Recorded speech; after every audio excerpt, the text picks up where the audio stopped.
New data released by Headset and one of the limited access states' biggest operators in Arizona forecast a few storm clouds rolling into the desert.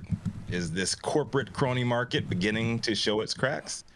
According to Green Market Report's Deborah Borchardt, falling sales, too many stores and declining prices have harshed the buzz for Arizona's big cannabis market, with sales declining in both the medical marijuana and adult use markets. And according to cannabis data firm Headset, total sales in the state peaked in March 2023 at approximately $127.29 million, but they have since declined to about $90.32 million by July of this year, representing a year-over-year negative sales trend of 14.5% as of last month.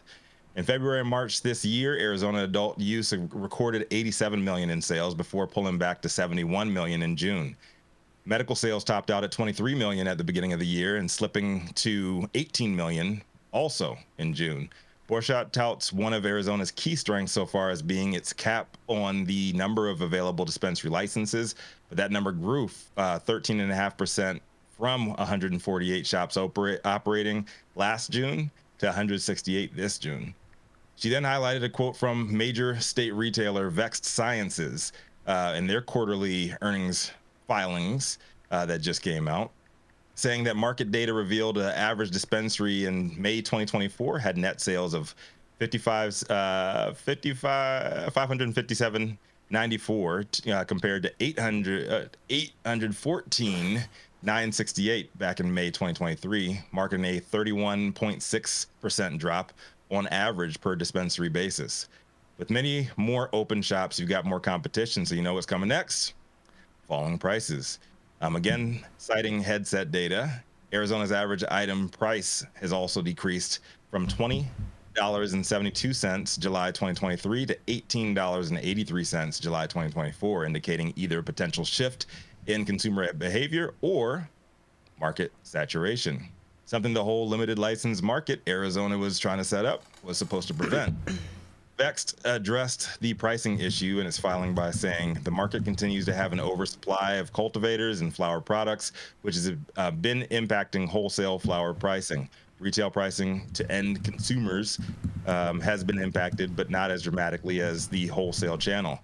The majority of dispensary operations are vertically operated and primarily focus on selling their own products in their own retail locations to maximize the margins.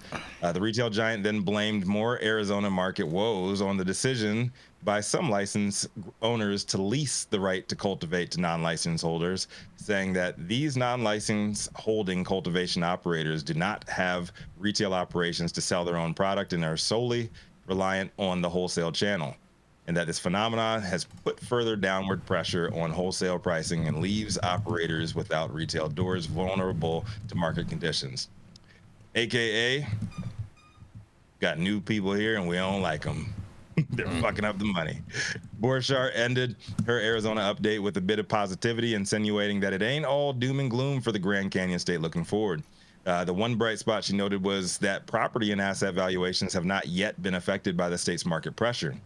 Drew Matthews, CEO of Green Life Business Group, which brokers cannabis real estate transactions, said Arizona is by far one of the best markets still, holding its value because of the limited license structure that they set up. Matthews said a paper retail license still sells for around $8 million before even being built out. Jesus. He also claimed that the Arizona market is still a very, very hot and fluid market, that his firm's got grips. His firm has groups right now targeting retails in Phoenix.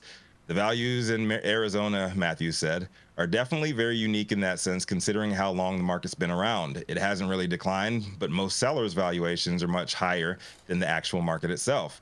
On the surface, one might dismiss Matthews' optimism as being tied to his job. I mean, this dude's selling these properties, so of course he's going to overinflate them. It's what a lot of us learned watching Donald Trump's trials this year.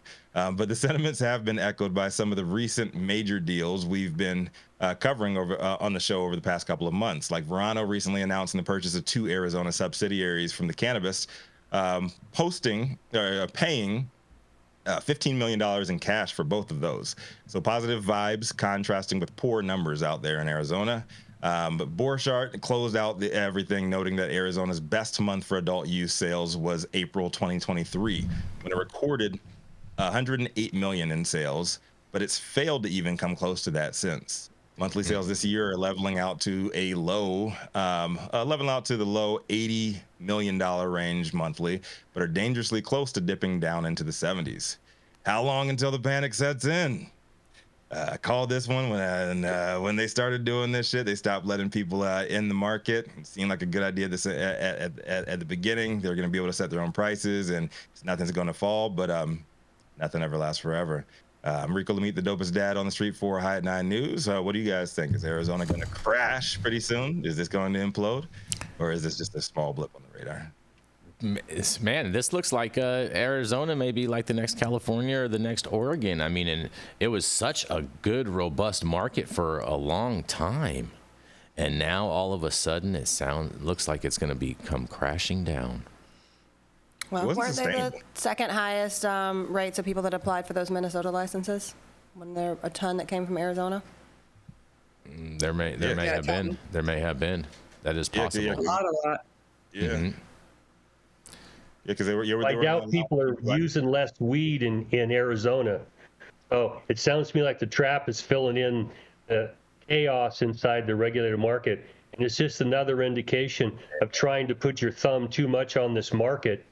It's like putting your thumb on a bead of mercury. Mm-hmm. It creeps out somewhere, and you just can't give favors to people and expect the market to be able to equilibrate like you would in the other market, mm-hmm. because there's too many controls, too many taxes, too few people allowed in.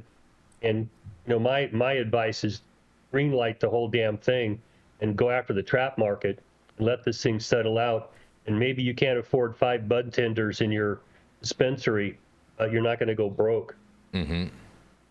Bud tenders are expensive for good ones. Yes, they are. Mm-hmm. I don't know that I'm as pessimistic as you are, Jason Beck. I think that it's just natural market compression. I don't know if things are ever going to get as bad as they are on the West Coast.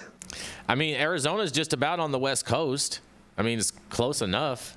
Southwest. Yeah, like it's unofficial West Coast. I mean, the Arizonans, they like to consider themselves West Coasters. Do they? Mm-hmm. All right, well. Just saying. They also consider themselves Republican. They should. So they should. When you're looking at markets, going down the drain here, let's give everybody some credit. Both sides have fucked this up royally. And let's remember too, the governor currently is a Democrat in Arizona. Just throwing that out there. Okay. Mm-hmm. Still considered a red state. I wouldn't necessarily call it a red state yet. Maybe after this next election, it'll go back to being a red state. But right now, it's a kind of bluish, purplish. They got a little ballot issue they're working out right now. Yeah, they are. Jason? Yeah, they are working that out. Hopefully, they get it worked out. Hopefully. Yeah, mm-hmm. I hope so. Mm-hmm. Mm-hmm. Well, we're going to keep this train rolling. We're going to keep this thing rolling. We're going to roll right into our first commercial, and we're going to be right back.